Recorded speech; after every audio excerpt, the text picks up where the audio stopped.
Have you ever wondered why she never texts you first?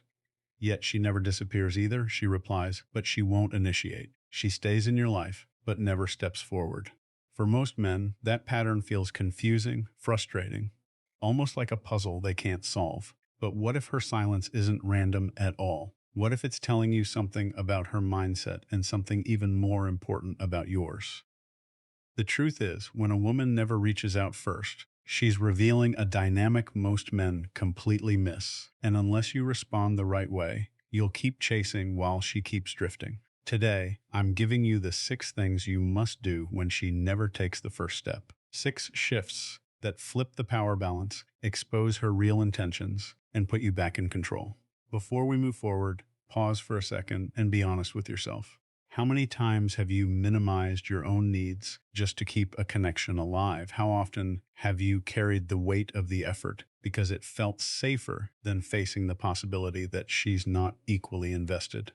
This moment right here is where you stop running from the truth and start taking ownership of how you show up in relationships. If you're ready to do that work, hit like and subscribe, because this isn't just advice, it's a reset button. Now, let's talk about the first shift you need to make if you want to change this pattern for good. Number 1, stop rewarding her silence. When a woman never reaches out first, most men make the exact same mistake. They try to fill the silence for her. They assume that if they just give a little more, try a little harder, or stay consistent long enough, she'll eventually reciprocate. But what actually happens is the opposite. The more you compensate for her lack of effort, the more you signal that she doesn't need to try at all. And whether you realize it or not, you're training her, teaching her that your presence requires nothing from her. No intention, no investment, no initiation. Picture this for a moment. A man wakes up, checks his phone, and sees nothing from her, not even a simple morning. His chest tightens a little, so he decides to start things off himself. Good morning. She responds later, dry, minimal, predictable. The next day, the same thing happens, and the day after that, before long, he has built a routine where she contributes nothing. Yet, she still gets the comfort of knowing he'll appear on schedule, like a daily notification. She doesn't have to move toward him because she knows he'll always take the first step. Every time you respond to silence with more effort, you make your attention less rare, less meaningful, and less valuable. Human beings don't appreciate what they don't have to work for. That's not cynicism, it's psychology. When something is always available, it stops feeling special. When something asks for nothing, it earns nothing in return. This is why the first shift starts with restraint, not reaction. Don't text because the silence makes you uneasy. Don't call because you're afraid of losing connection.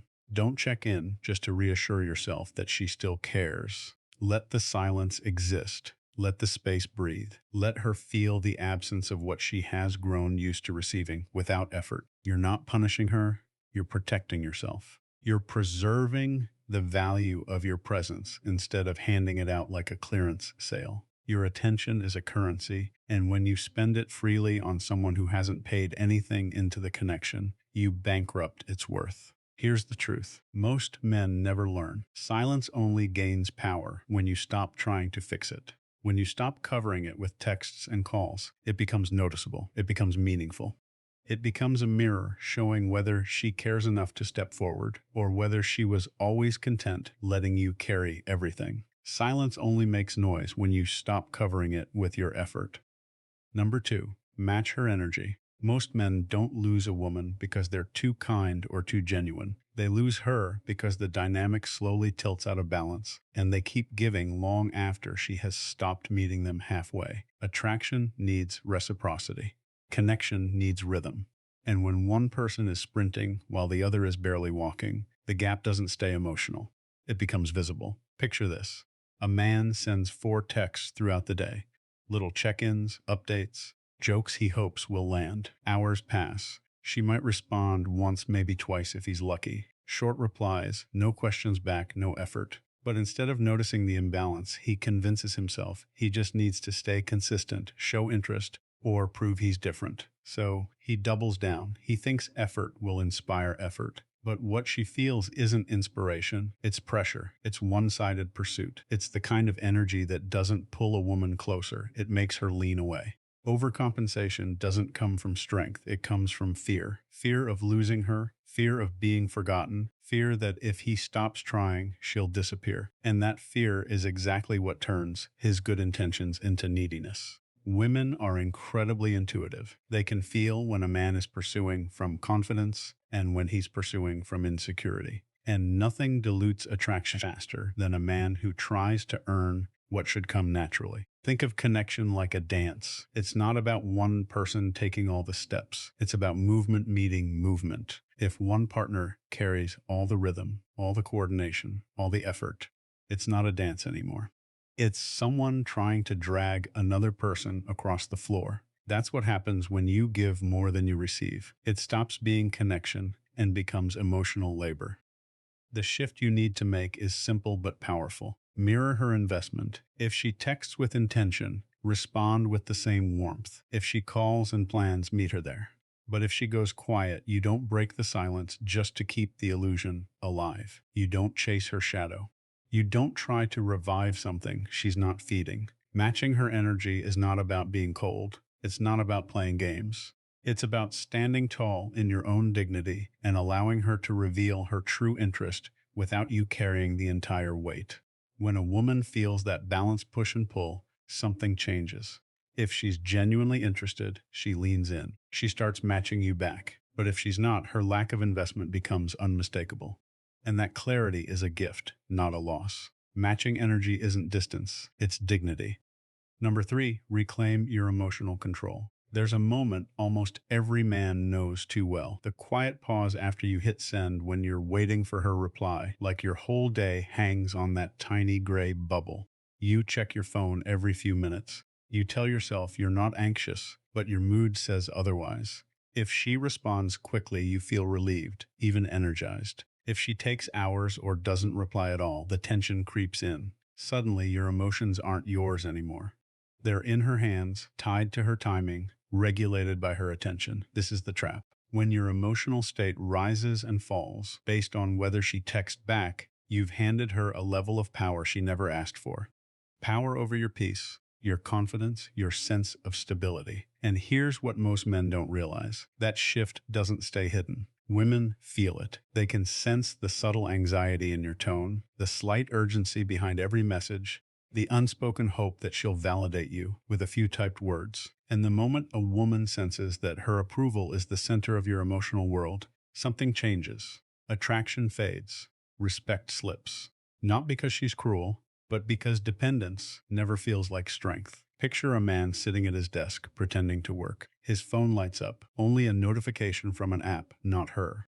His chest drops a little. He puts the phone down, only to pick it up again 2 minutes later. He tells himself he just wants to check something, but really he's checking her. The worst part, he knows he's doing it, and yet he can't stop. He feels controlled by the silence, owned by the uncertainty. But the truth, your truth is this. Her reply is information, not validation. It tells you how invested she is, not how valuable you are. And the moment you internalize that, everything shifts. Regaining emotional control isn't about pretending you don't care. It's about redirecting your attention back to yourself, your work, your body, your goals, your friendships, your life.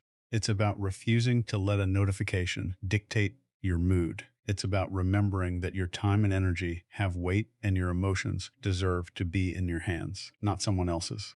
When you stop obsessing over her replies, something subtle but powerful happens. You stand taller, you move slower, your mind feels clearer, and ironically, that's when women start to lean in, because you're no longer the man pacing around his phone. You're the man grounded in himself, unshaken by silence, unattached to outcome. Control your emotions, or they will control how she sees you. Number 4, let absence do the work. Most men believe they lose a woman by pulling back. The truth is, they often lose her because they never do. When you're always available, always texting, always checking in, always standing by like an emotional emergency exit, she never gets the chance to actually feel your presence. And if she can't feel your presence, she'll never feel your absence. Without absence, there is no contrast. Without contrast, there is no value. Think about your favorite food. If you had it every single day, no matter how much you loved it at first, something would shift. It wouldn't hit the same. It wouldn't feel special. Not because the food changed, but because the frequency did.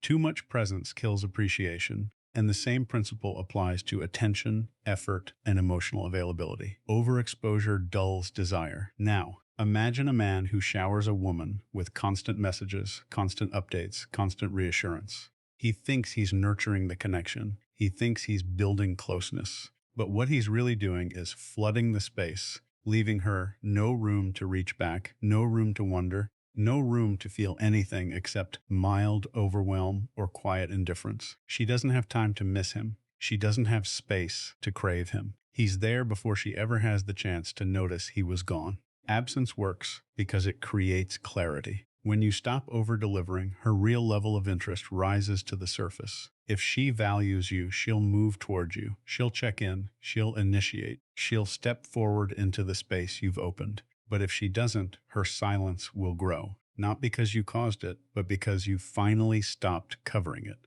Letting absence do the work is not a strategy to manipulate her. It's a strategy to free yourself. You're not threatening her with withdrawal. You're simply returning to a healthy baseline, one where your energy isn't poured into someone who isn't pouring anything back. You're stepping out of the role of the one who always tries and into the role of the man who pays attention to effort. And here's the part most men never see coming.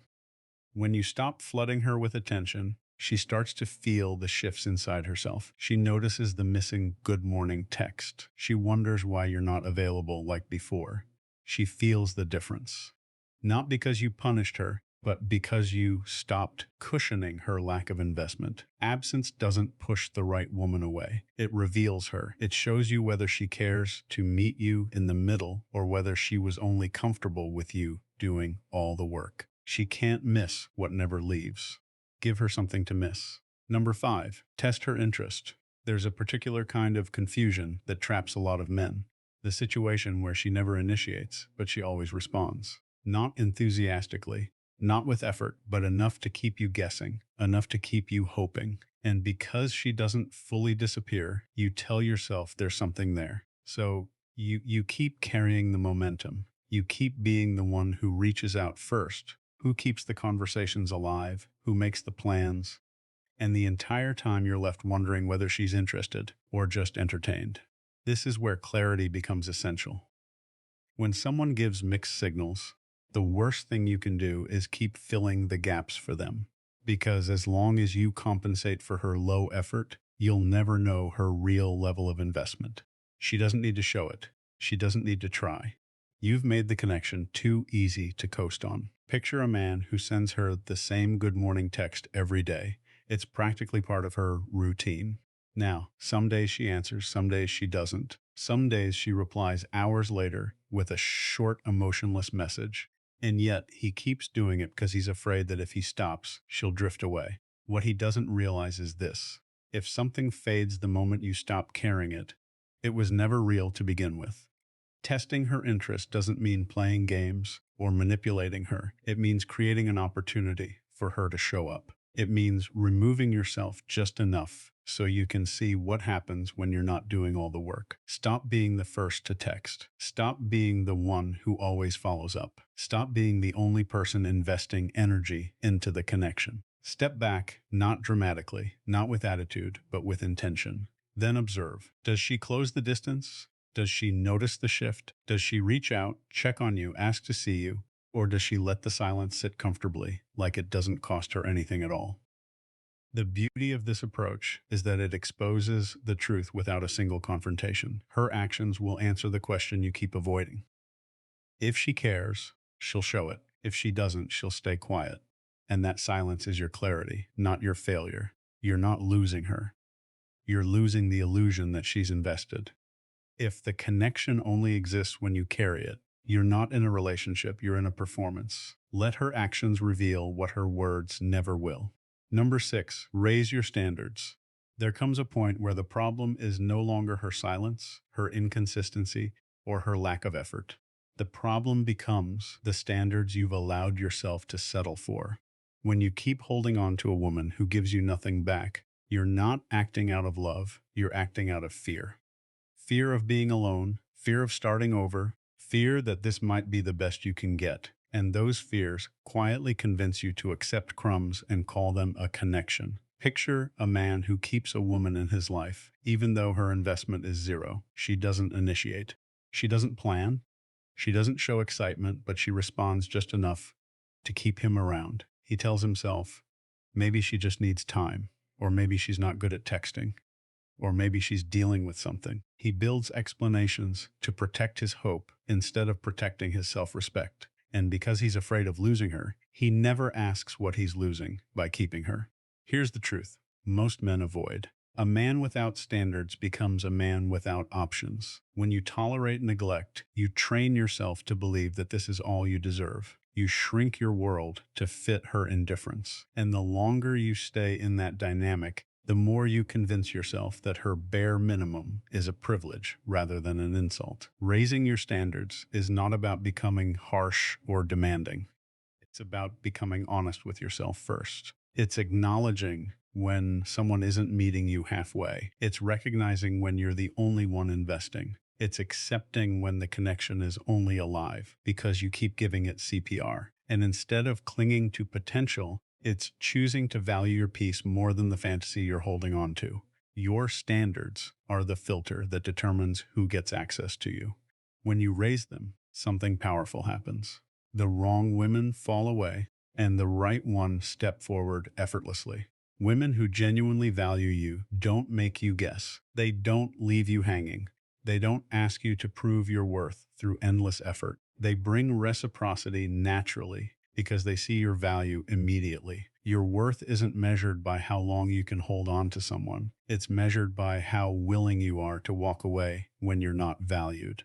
A woman shouldn't have to be convinced to care. She shouldn't need to be chased into investing. And you shouldn't build your identity around someone who barely shows up. If she brings nothing, she gets nothing. Not out of revenge, but out of respect, self-respect. When you raise your standards, you don't lose women, you lose the wrong ones. You've just walked through a journey that most men never take because it forces you to confront the part of yourself that would rather chase silence than choose self-respect. And if you've made it to this point, understand something. You're already ahead of the version of you who used to sit by the phone waiting for a message that never came. What you've done here isn't about fixing her behavior. It's about understanding your own. You've seen what happens when you stop rewarding silence, when you match her energy instead of drowning her in yours, when you take back control of the emotions you once handed away too easily. You've seen how absence creates clarity and how testing her effort reveals the truth you've been tiptoeing around. And finally, you've seen why your standards aren't just guidelines. They're the foundation of your worth. The point of all this isn't to win a woman back, it's to win yourself back. Because the moment you stop letting someone else's inconsistency dictate your confidence, you become a different kind of man. The kind who doesn't beg for space, who doesn't audition for attention, who doesn't mistake crumbs for connection. You become the man who understands that value isn't something you chase, it's something you embody. And here's the shift that matters most. Her silence no longer threatens you, it informs you. It tells you where she stands, so you can decide where you stand. You stop trying to fix what isn't broken and stop forcing what was never mutual. You stop clinging to potential and start choosing reality. And in that reality, you finally see that the right woman doesn't need to be convinced to care. She shows it naturally, consistently, willingly. You're not here to beg for space in someone's life. You're here to show up as a man who knows his worth. Her effort doesn't define your value. Your standards do. And if what you heard today made you pause even for a second, good. That pause is growth. That pause is awareness, and that awareness is the first step toward becoming the man you were supposed to be. If you want to keep walking that path, hit subscribe. Don't miss the principles that will help you stay grounded, confident, and intentional in every connection you build. And if you've ever dealt with a woman who never reached out first, drop your story in the comments. I want to hear it.